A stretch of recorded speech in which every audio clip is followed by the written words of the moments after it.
Good morning, everybody. Good evening, good afternoon, no matter where you are. Welcome to the Vegan World 2026 podcast on the Moonshot of Our Generation. Today, we are joined by Jeremy Lent, an author and a big picture thinker who has done some amazing work. He's written a book called The Patterning Instinct. And he wrote an article recently on the 5 real conspiracies that is right in front of our noses and we are not seeing it. So I thought it'd be great to have a conversation with him, especially after the events of this week. So welcome, Jeremy. Let me get you on. Hi, Sailesh. So great to be here. Thank you so much. Look forward to our conversation. So how long have you been thinking about these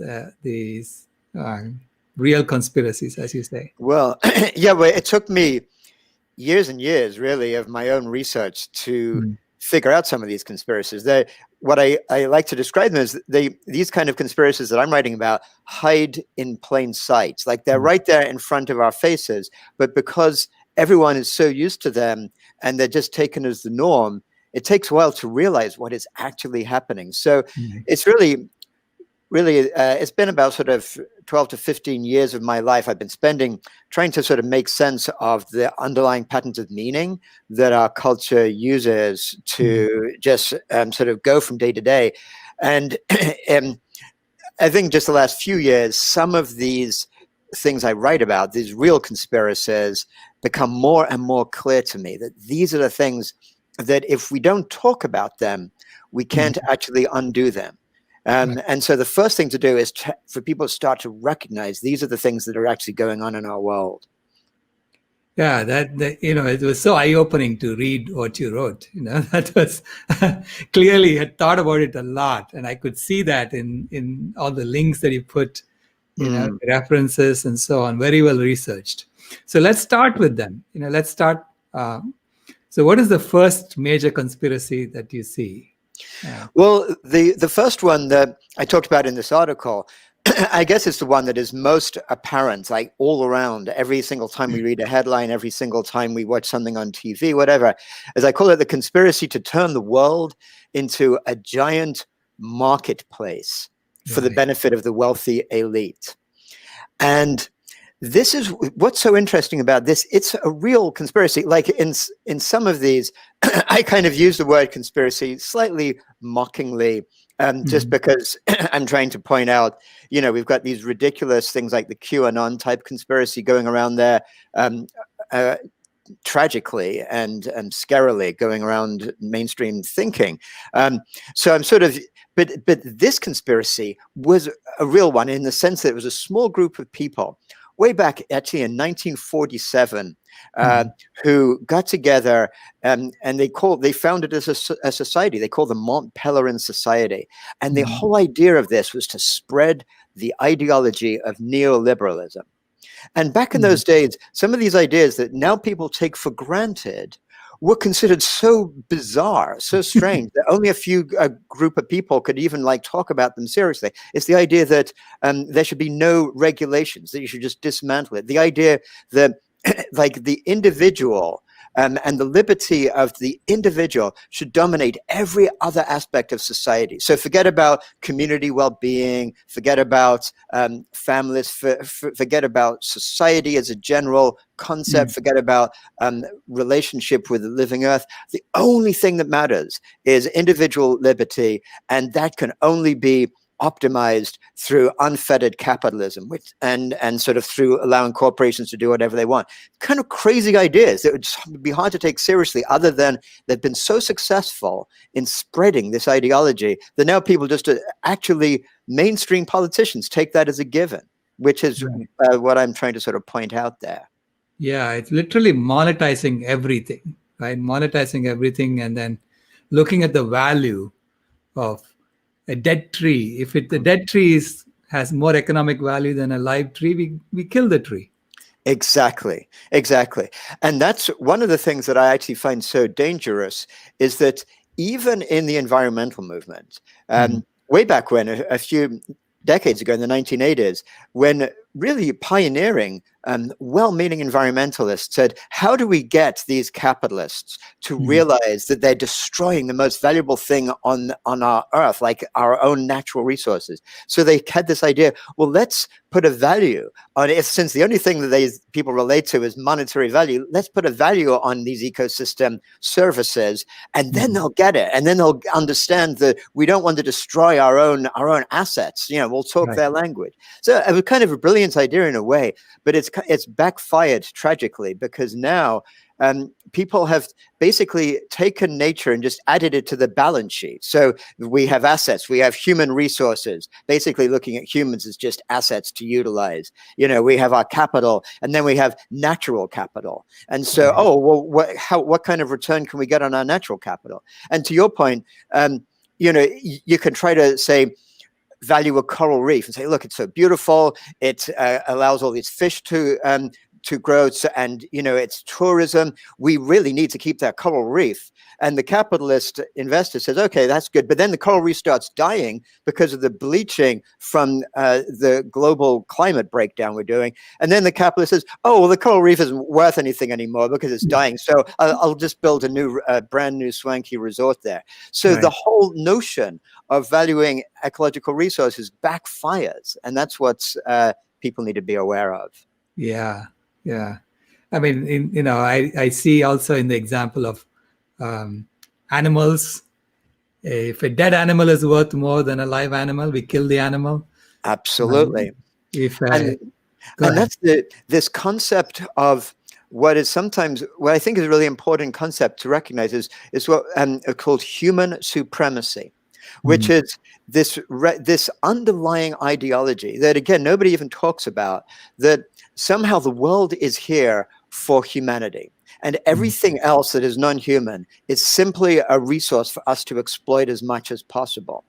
And we're used to these concepts, say, of white supremacy, and people who are aware of this recognize how damaging it is, not just for people who are non-white who get exploited, but for people who are white who buy into that, and they become part of this terrible violence of domination rather than being open to really be an integral part of everything around them. And human supremacy is the same way. We turn living creatures into these objects to destroy. And even the language we use shows that. So rather than looking at fish and thinking of them as living creatures, we call them fisheries or fish stock. And then rather than looking at animals as living, sentient, feeling creatures, we call them livestock. So again, the language just helps us to just see these things as basically balance sheet items to destroy, if we will, which is absolutely, it's one of the greatest crimes going on on the earth right now, is what humans are doing to other sentient creatures. Absolutely. But it also translates to human beings too, because when we see a human being and we say that human being has more economic value when he's sick than when he's healthy, we deliberately sicken the person. So exactly. And even in companies, again, we're so used to this language, we don't even think about it. But the very notion you have a department called human resources, as soon as you become an employee in the company, you're no longer a human being, and the company is not trying to actually look at your well-being and feel how you can be a full human being. It's like, you are a resource. Now, how can we maximize you as a resource? So this mindset it dominates so much of our reality. Okay. That was eye-opening, the first one that you came up with. So let's go on to the second one.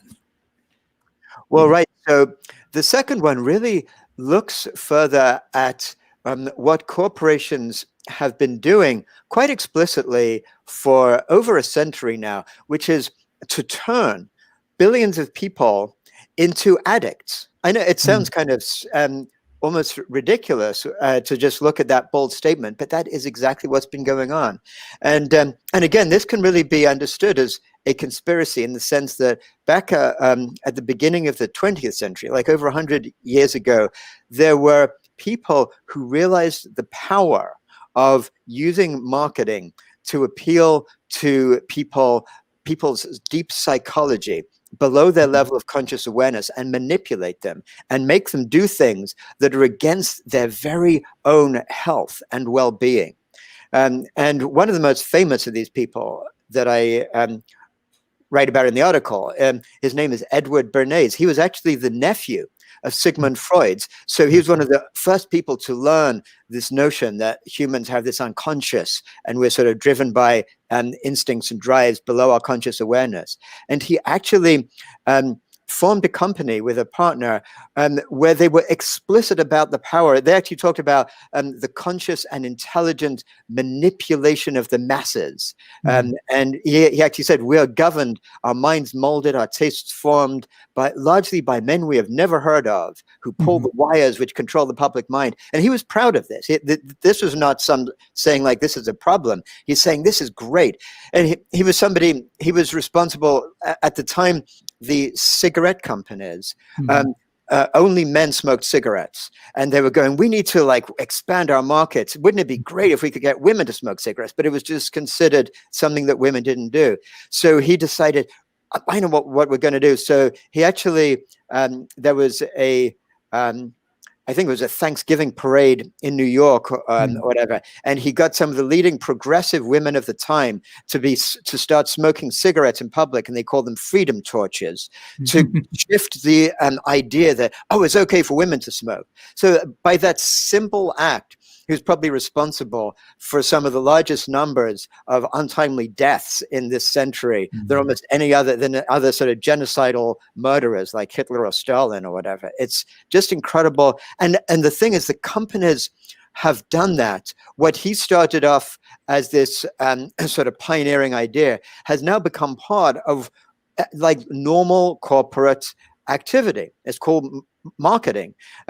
There's this one CEO of General Mills who actually talked about, when it comes to targeting kid consumers, we at General Mills believe in getting them early and having them for life. And so there's this notion of using advertising to get little kids from the earliest age to think that that's what life is about, is the little gimmicks you get with your cereal, and your status versus your friend is, do you have the coolest car, like free gift that comes with a cereal box, or are you eating the right things? And that is, when they learn that, they do, as Wayne Chalicki said, learn it for life. And that's only become even more dominant in controlling our behavior in recent years with the rise of the internet.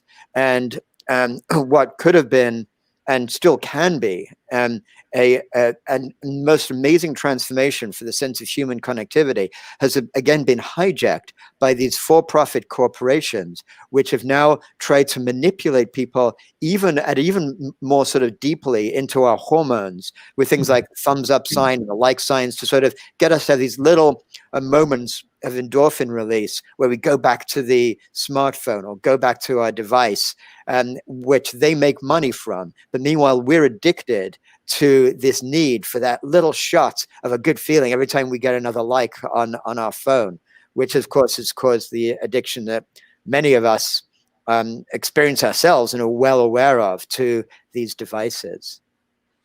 Yeah, it's fascinating how psychologists are hired by corporations to study their customers and make sure that they stick around, right? And yes, it's terrifying. And what I find really morally outrageous about this is that we need to recognize that, humans, we evolved for 95% of our history as hunter-gatherers in bands, and we evolved these really actually very wonderful qualities in us. Like, we want to have the status of the people around us. We want to be respected and cared for by people around us.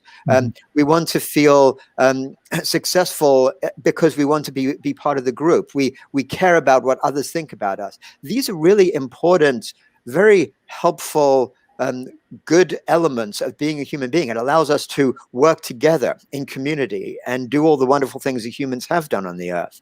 But these corporate marketers take the very things that are healthy in human beings and manipulate them to turn them against ourselves. So then they take this desire for status and then they make us feel like we're not good enough, all the time. So then we end up sort of putting these selfies on Facebook, Instagram, or whatever to sort of show that we're really popular.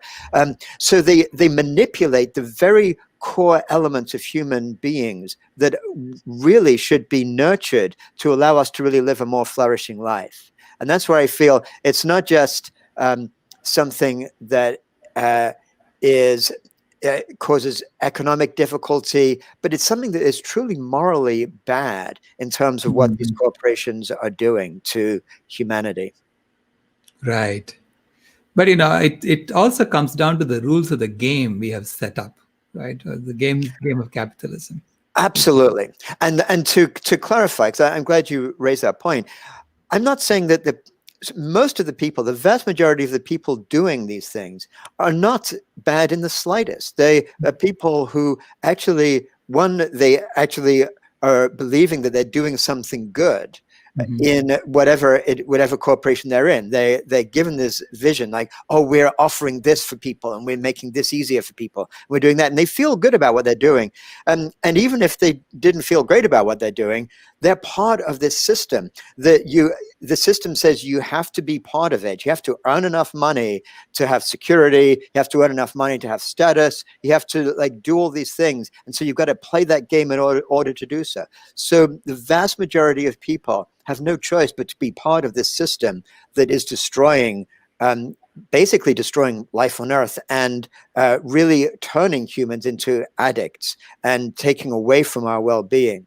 So we have to look at the systemic part of it rather than say, oh, somebody's doing a bad thing when they're working in the marketing department or this or that. No, what we have to do is change the entire system so that people can actually spend their lives actually working on things that can work for the well-being of people rather than against them. Right, absolutely. So brings us to the third conspiracy you identified. Right. Well, this third one is really looking at the sort of global history of the last few hundred years. Again, something else that is right in front of us, but people generally tend not to think about, which is very simply, I describe it as the conspiracy to plunder the global South for the benefit of the global North. And, some people might look at this and say, well, this is hardly a conspiracy because conspiracy is meant to be secret. And there's tons of people who have been doing it. But again, this was a very focused understanding by a few groups of people in Europe starting hundreds of years ago, actually essentially conspiring together to say, we're going to plunder everything that is non-European. There was this treaty that very few people know about called the Treaty of Saragossa, all the way back in 1529 between Spain and Portugal, where they basically looked at the map of the world at the time. And at that time, they barely even, had a sense of what the world looked like, but they had a rough idea and they carved it up. And Spain said to Portugal, okay, you get Asia and that part of it. You destroy, plunder as much as you want on that side. We're going to destroy, plunder the Americas for our benefits. And they said, okay, great. That way we won't sort of fight each other. We'll just basically focus on doing what we want to do. And of course they did that. And that led to genocide in the New World. It led to devastation of many cultural infrastructures and economic infrastructures in Southeast Asia at the hands of the Portuguese. And that just, when their sort of conspiracies stopped working so well, they got taken over by the Northern Europeans, the English and the Dutch, who then moved into this horrendous slave trade and spending centuries just destroying the lives of tens of millions of African people, bringing them to the quote unquote new world, to use as slavery. And even when that was finally abolished, what very few people know about is this other vast scheme of human trafficking called indentured servitude, where, and this was something the British Empire was really good at. They basically destroyed the livelihoods of people in India, China, the Pacific Islands, or whatever.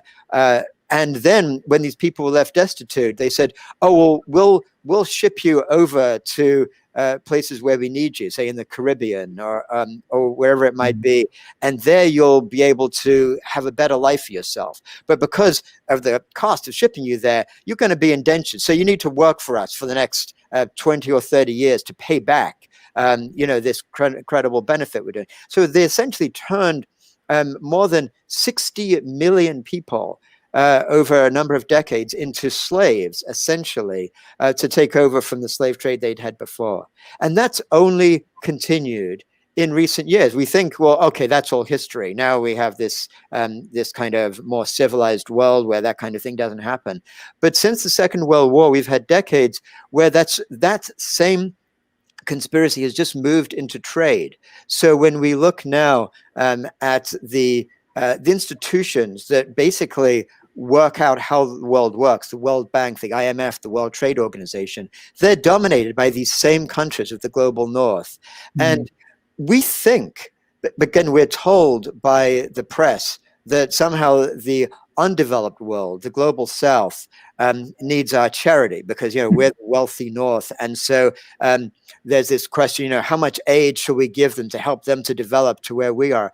The opposite is true because of the ways in which the financial flows work, because of the fact that the global north has essentially bought up most of the assets of the south at ridiculous prices because they've controlled all elements of the trade.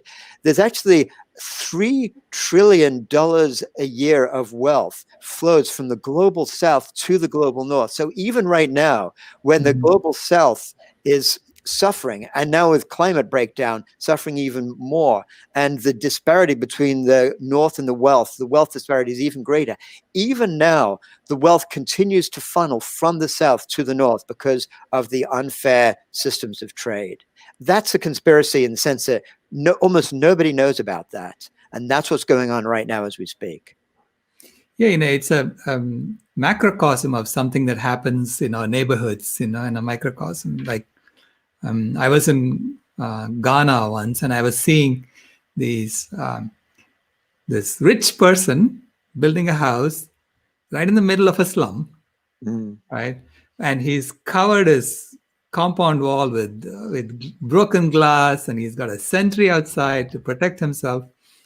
So it's very much like how the rich countries put a border around themselves, build a wall around themselves, saying, okay, we looted fair and square, now don't come. That is completely right. And yeah, I think that's leading us, and maybe we can talk about that actually when we talk about the final conspiracy, to this concept of like this fortress Earth, where so many people in the global north, they feel, okay, it doesn't really matter what's going on because as long as we've got ours, that's what really matters. Right. So it expands it to the greatest macro level. It's so true, Sailesh. Yeah. But what I found was, I was living among the slum, right? I was living with the slum people, and I was invited to go to this compound to talk to the rich person. Right. And I found that, the people I was living with, they were much happier than this man who was basically drinking. He was in isolation. He was drinking alcohol all the time, and so you could see that the privileged are also in prison. Yes, I think that is absolutely true. Because it's that privilege, so much of it is based on that sort of underlying neoliberal ideology of this kind of individual liberty and individual freedom, which actually goes against the core foundations of well-being for human beings. And we thrive in community.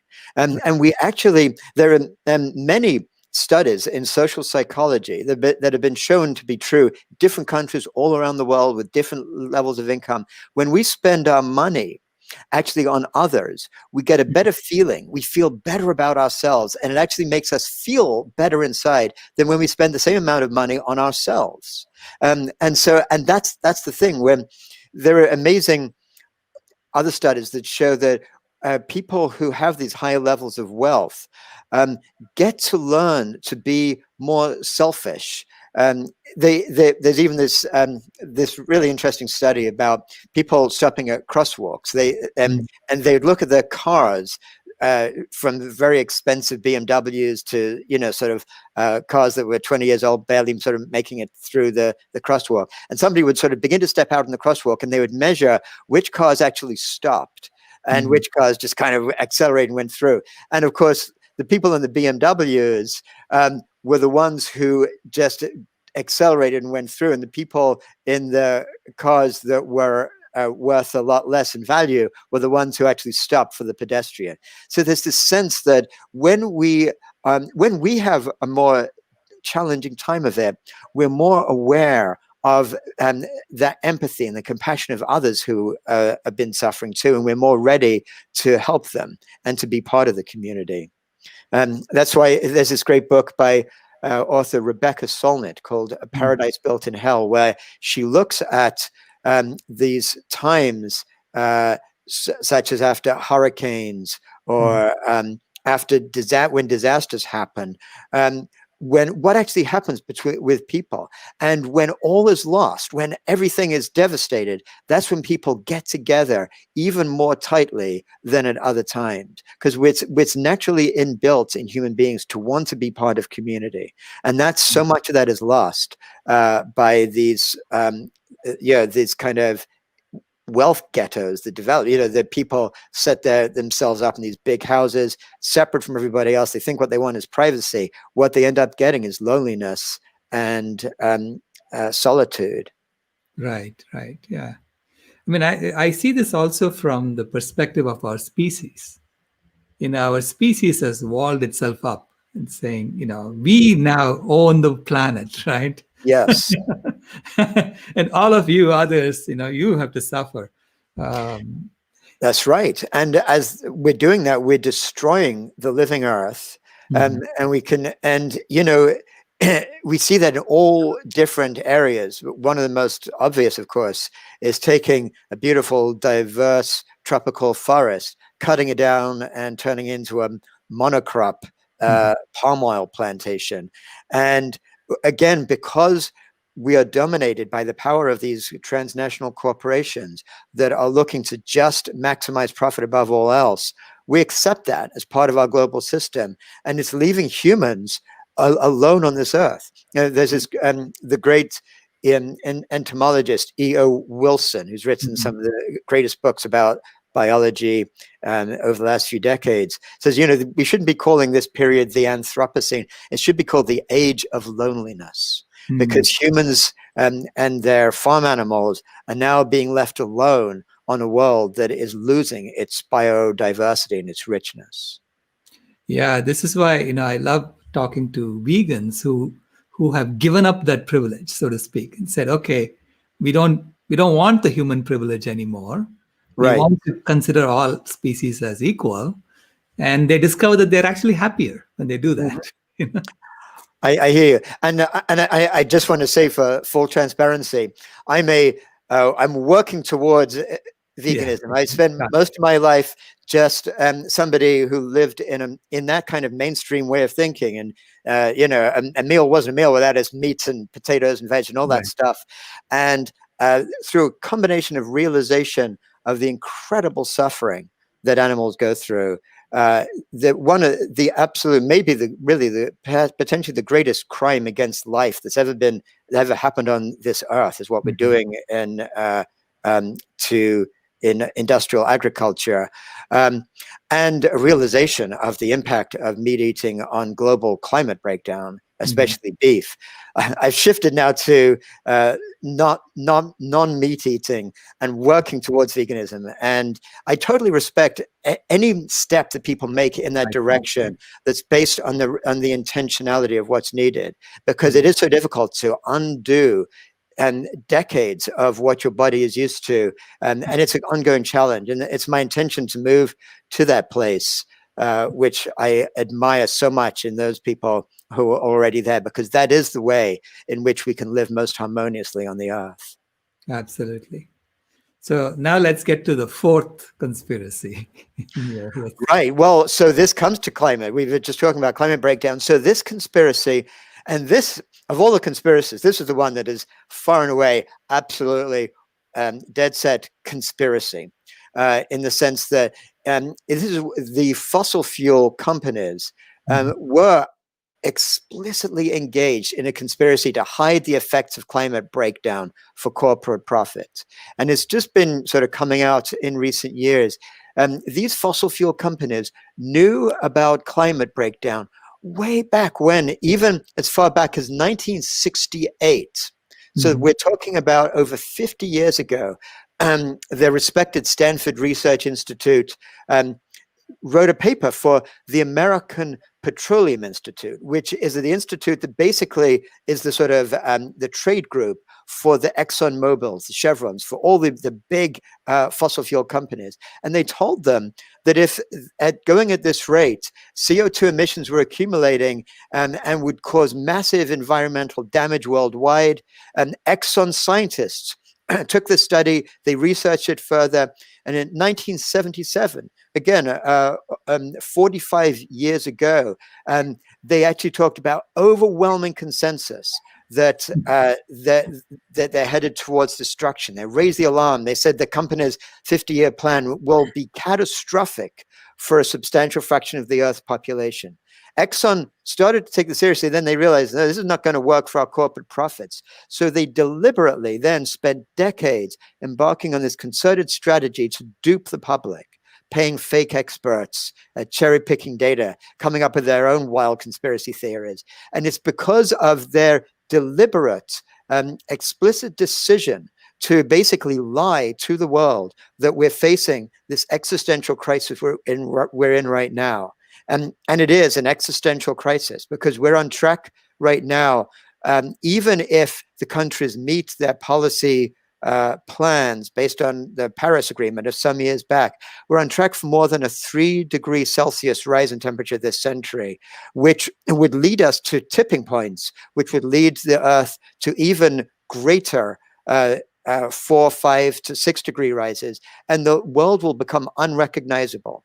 And more serious earth scientists who are looking at this are warning everybody that our civilization is headed for collapse unless we do something drastic about this. And it's not just a matter of investing in renewables. It's not just a matter of doing some incremental shifts. It's a matter of transforming the basis of our economy from one that is based on fossil fuel exploitation and actually moving towards a more harmonious structural shift in our global economy.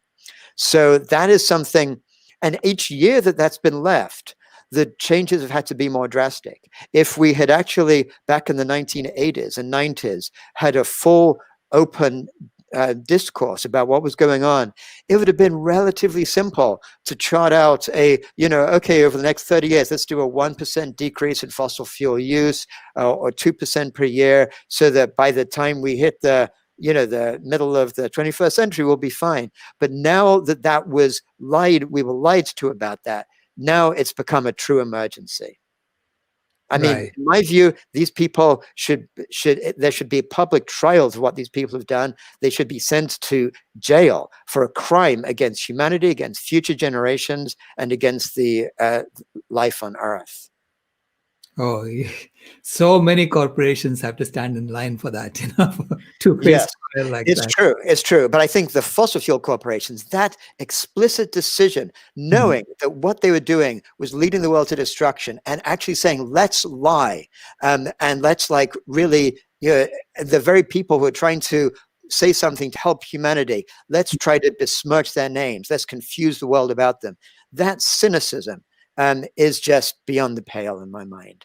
Yeah, but it's similar to what the tobacco companies did. It is. It's exactly. In fact, they learned that playbook from the tobacco companies. The very lawyers that they used, the very experts they used to do their lies, actually were the ones who made their name at the tobacco companies. So after the tobacco companies basically finally lost out after decades, well, they just kind of flipped over to the fossil fuel companies. Right. And before them, I think it was, I don't know if you read the story of lead. The story of lead. I don't know it as well as you probably do, but I imagine it's very similar, right? It's very similar. It was General Motors, DuPont, and Exxon at that time, who who conspired to put lead in gasoline as an anti-knock substance because they had a patent on it, compared to ethyl alcohol, which you cannot get a patent on that. And so just think about how many people were poisoned with lead because of that. It's just ridiculous. Yeah. It is. And I agree with you, by the way, that even if that story about lead or the fossil fuels are the most extreme, we have to look at the fact that these corporations are essentially psychopaths. What's so ironic is in the United States, corporations have managed to allow themselves to be viewed legally as persons, so they can basically, corrupt the politics and take their money and like buy the politicians so they can do whatever they want, because they're viewed as legal persons. But in psychology, and if you looked at an actual person who is single-minded in the pursuit of one goal at the expense of anything else, they have no empathy, and they'll do anything, absolutely anything, just like you were describing with the lead, to get their goal, to make more money. You'd say that person's a psychopath. They're dangerous. And that's exactly how corporations are structured. They're structured according to their charter to maximize shareholder value above all else. So that even if you get a well-meaning CEO, somebody who finds themselves in this position of power, and they're aware of some of what's going on, and they say, no, I want my corporation to be less psychopathic and to actually be a little bit more caring about the earth or about human communities. And they don't go around, poisoning minds in order to like make more profit, or manipulating people's minds in order to turn them into addicts. Then other companies competing with them are still doing that. So they'll make fewer profits. So then their shareholders will say, you can't do this. Yeah. And either the person gets fired or there's a shareholder lawsuit against the board for not maximizing profits above all else. So they actually have to basically move towards this destruction of the living earth and this addiction of human beings, turning people into consumer zombies. And the thing that's most terrifying about this is that over the last decades, these corporations, they're not just one part of our economy or our society, they dominate every aspect of our society. If you look at the 100 largest economies in the world today, 69 of those 100 are transnational corporations, bigger than most countries. So even if a country decides we don't want this to happen, if people elect their government to stop that, they're almost powerless to do so. There are these trade agreements that allow these corporations to sue a government if a government actually tries to put in regulations to protect their own people. If they try to get the tobacco companies to put new warning stickers on their, on the cigarettes to tell people they're killing them. There have been cases where these tobacco companies have sued the government. And because these governments don't have as much money as the corporations, they have no choice. They end up under international law. They have to pay hundreds of millions of dollars that they're going to lose. So they give up and they allow the corporations to keep destroying their people. That's what we need to recognize. And that's what we need, really, a people's movement around the world to start to transform. Right. That brings me to the fifth conspiracy, which I think it dovetails nicely into what you just said. Yeah. Go ahead. Thank you. And so this one really is the sort of conspiracy to beat all conspiracies, if you will, which is, I call it the conspiracy to grow the global economy indefinitely while killing most of life on Earth and risking the collapse of civilization. And again, you could look at these words and say, well, this sounds like some crazed person coming up with this, this paranoid idea of what's going on. And that's why I sort of wanted to make this statement so boldly, because actually this is what's going on. That right now we are devastating the living earth. We just look even beyond climate breakdown that we've talked about. Just look at this incredible, beautiful biodiversity of life on Earth that's evolved over billions of years, to this incredible richness that we've had all around us. Our civilization is literally destroying that. The World Wildlife Fund just reported just a couple of weeks ago, there's been a devastating 68% worldwide decline in animal populations in the past 50 years. And that's bad enough. But then when you look below the numbers to the next level, it gets even more gut-wrenching. If you look at freshwater systems, there's been an 84% decline in like amphibians, fish in those systems. Just looking at a continent of South America, this beautiful, incredibly rich, diverse continent. We've all seen those wonderful wildlife documentaries of the Amazon jungle and all that. There's been a 94% decline in animal populations in South America in this same time period, the last 50 years, virtually wiping out or virtually annihilating the richness of life.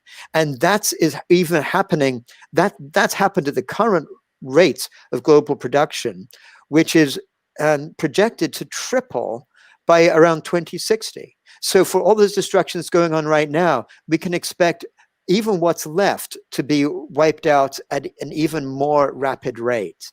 Everywhere we look, this is what's going on. And we're looking at the sixth great extinction of species on Earth. And since life began on Earth, over 4 billion years ago, there have been 5 extinctions from things like meteorites or massive volcanic eruptions, things like that. This will be the first one caused by a single species knowing what it's doing. There are some people who say this shouldn't even be called the sixth great extinction. It should be called the first mass extermination, because that's what humans are doing.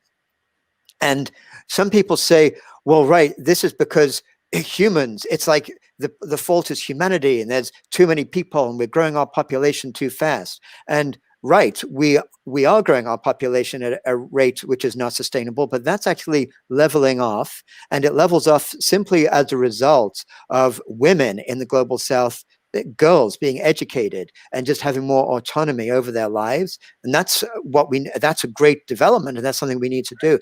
But we need to realize it's not a matter of human population so much as it's a matter of the global north using its power to consume roughly 80% of this production and to put out roughly 80% of the fossil fuels that are destroying our Earth. So those in the global north who, and I accept that I'm in the global north and I'm one of the people experiencing that privilege, we need to look at what we're doing and recognize that we as a group of people in that global north, the privileged people who are getting the benefits in an unsustainable way from all that's gone on in the past, need to transform what we're doing in our lives if we're going to shift direction and save our living Earth and literally save civilization from total destruction. We need to transform the very basis of our civilization if we are able, if the next generations, our grandchildren, are able to look back and actually have a meaningful life, a life where they can enjoy true well-being. Right. So which brings us to the solution you've been talking about, the ecological civilization, and how do we restructure our civilization so that it is in harmony with the ecosystems of the world. Yes. Yeah. Well, thank you. This is one of my favorite topics because I feel it's so important to look at what's actually possible. And most of this discussion has been looking at the crimes, the terrible things that have been done historically and that are being done right now against life on Earth and against human well-being. But we need to realize, it's easy to look at all that stuff and to just say, get left in despair. Like it's all over, it's hopeless, everything's moving in the wrong direction. And that tends to lead to either this sense of sort of giving up and being more powerless. And also, if you are one of the people living in a place of privilege, you're not actually saying, oh, I give up. What you're saying is, I'm going to keep enjoying that privilege and screw those people who are getting hurt as a result of it. We are engaged in this system, whether we like it or not. And so we need to recognize that from a moral point of view.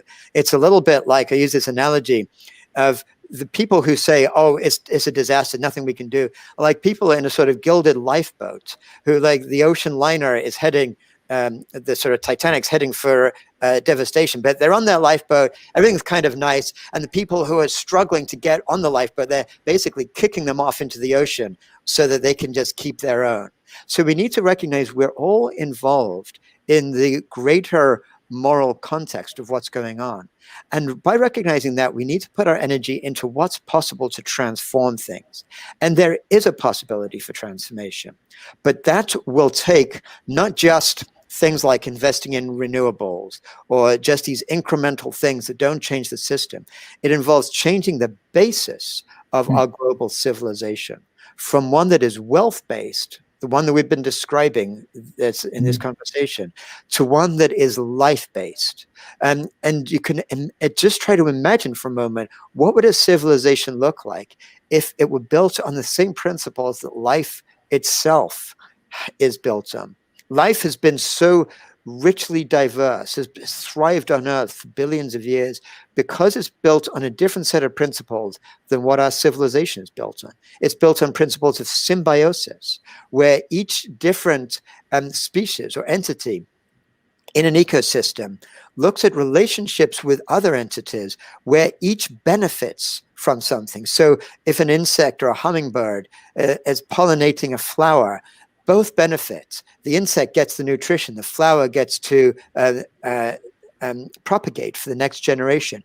All of life is like that. All plants take their energy from the sun and they turn that into food for other animals, which then turns it into basically waste products that fungus takes and turns back into nutrition for the plants. That's how nature actually works. And if we were to restructure our human civilization on similar basis of symbiosis, reciprocity, true sustainability, where our waste products were actually used for the benefit of other parts of our system rather than just left to pollute our earth, we could have a civilization that actually doesn't just last for sort of more centuries, but can really transform into a true symbiotic relationship with the earth, looking at just untold millennia into the future of true symbiotic flourishing. That's why some people call it, we can move from the Anthropocene to what they call the Symbiocene. Imagine an era of actual symbiosis where humans and the rest of the earth were actually working for each other's benefit. Yeah, it's beautiful. It's basically going from a finite game, which is the game of growth, right, to an infinite game, which is a game of, thriving forever. Right? Exactly. And part of that, of course, is to look at this ridiculous notion that our current civilization has of exponential growth in material products. This idea that we can just keep growing. There's this other myth going around, which a lot of people in the development world, a lot of people who care about what's going on, kind of believe in this myth, which is this kind of concept of green growth. This idea that, through technology, through applied technology, we can find ways to be less polluting. And so we'll all be able to keep growing our wealth at a faster and faster rate, but we'll find a way to decouple it from the consumption and production that is causing all these problems. And that's a wonderful thing to believe in, but so is the tooth fairy. But at a certain point in time, we recognize, okay, we don't believe in the tooth fairy anymore.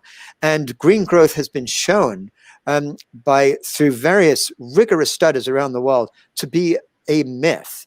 That what actually happens is that when technology is developed to be more efficient, because we live in this capitalist growth-oriented system, people just use that to then consume even more or produce even more. They don't use that to say, let's actually consume less now because we found something that enables us to be more efficient. And if you look at actual graphs showing growth in GDP, along with growth in consumption production globally, the line's almost exactly the same going up. There is no such thing, basically, as green growth. And what that means is we need to get away from the model that says we're going to grow in consumption all the time and move towards a model saying, let's grow in the quality of lives. Let's Right. grow in our community. Let's grow in our spiritual growth. And we can do all of those things without destroying the living earth we're on. But on the contrary, by nurturing our earth, by nurturing community, we can actually move towards a more sustainable way of living and enjoy life so much more than we do now. Yeah, which brings me to a conspiracy that you did not mention that I think I've identified, but I'll ask you Yeah, your opinion, love to hear it. which is the conspiracy to lie to ourselves. We lie to ourselves about protein, about calcium, about tooth fairy, about Santa Claus, just to train our children to be consumers, right? So we lie to Yes. ourselves in so many things. That growth can continue to happen forever. These are all lies that we know scientifically has been proven to be invalid. And what do you think? I think that is true, that we do lie to ourselves. But I think that what we need to be aware of is that those are lies that are put into our minds from such a young age that it takes a huge amount of our own internal work to break out of these kind of mental prisons that our society has put around us. So, you know, if you're just a little toddler and your parents are too busy to look after you, so they just give you the TV to watch, and you start to see these lies, even as you're beginning to form your basic understanding of what the world is about, and it takes a lot of work to undo those.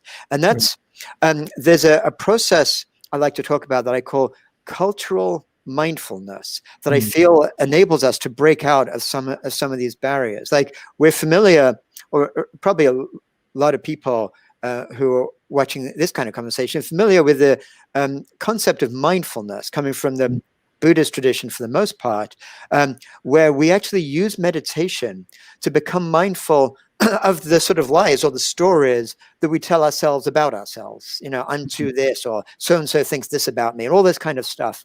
And through mindfulness, we can begin to be aware that these are just stories we tell ourselves. And by becoming aware of those stories, we can begin to break out of them and begin to realize, oh, that's just a story. And even if I feel it so strongly in myself, those are just conditioned responses. And you learn to recognize those and not judge them and be kind to them, and then begin to grow from that into a greater understanding of achieving well-being. So we can apply that same approach to what I call cultural mindfulness, and actually look at the stories that our culture tells us, the ones we've been talking about, the stories that eating crappy food is what we actually want for ourselves, or the stories that a fast car will make us happier, or the stories that green growth is possible, all these stories. And once we begin to realize that these are stories our culture tells us, it frees us to look elsewhere for basically finding meaning in our lives and finding what's truly satisfying. And one of the ways we can do that is look at what other cultures through history have told us. Recognize that there are other ways to actually connect with meaning in life from so many different and great cultural traditions, and from new ways of looking at things that are being offered in the world today, but to really apply a lot of work to ourselves. And when we recognize that something that we have been caught up in these lies, to approach that with kindness with ourselves, not to say, oh, I'm really bad, I'm part of the problem, like, because once we get to that place, we freeze up and it's too much for us to deal with. And so we end up being paralyzed and numbing ourselves. But to realize we're all struggling. Just like I said, for myself, I admire hugely someone who's living a vegan life right now. I haven't gotten to there yet, but I've learned to be gentle with myself and allow myself to build, you know, step by step towards what I know is a better way of living my life. We can all do that in a different, we're all conditioned in different ways, and learn to recognize those things and do that with community, because none of us can be strong enough to just figure it out all by ourselves. But when we reach out to others, who are also working through these things, share our challenges, share what's difficult, and share our triumphs, we can really build together in community and deal with the heartbreak as a community of what's going on and work together, because it's only through our shared intention and working to transform together that we're going to actually transform these massive injustices happening right now. Absolutely. And on a personal note, I'd be happy to help you in any way I can on this journey Thank of, you. you know, because I feel that it's so important for us to help each other as we go Right. on this journey together. Mm. And I'll tell you another thing that happened with my granddaughter, is that I realized that this is what's going on outside, that she'll be lied to.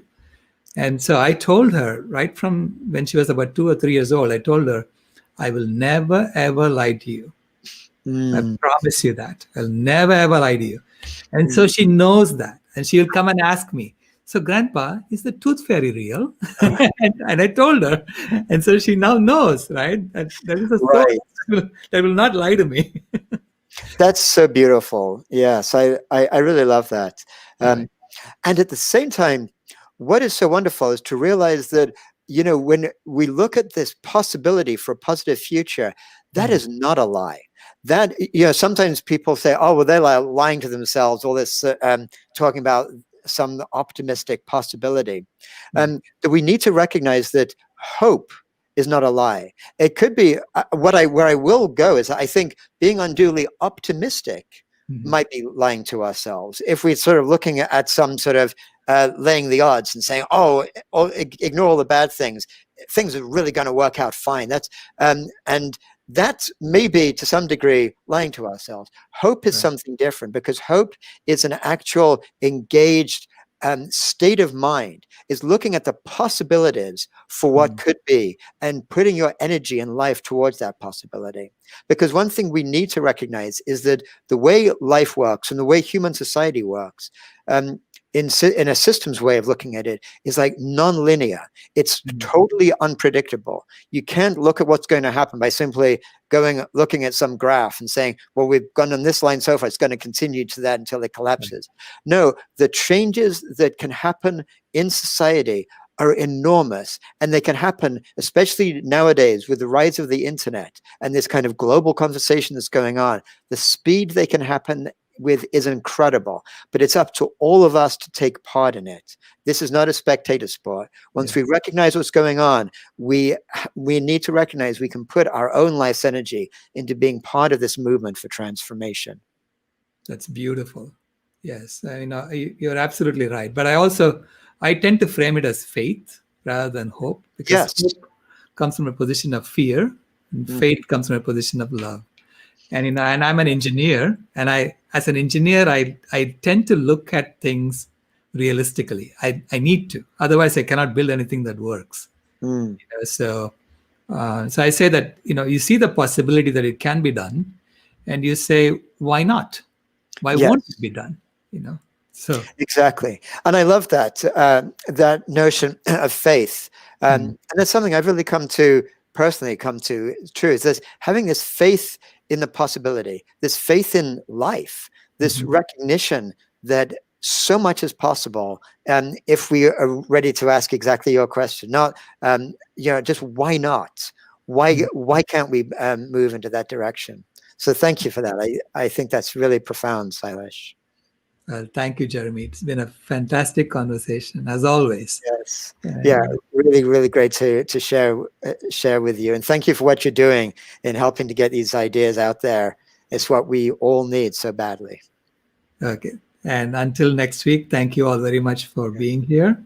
And next week, we'll be talking to Dr. Shelley Ostroff on the World Water Law and Codes for a Healthy Earth.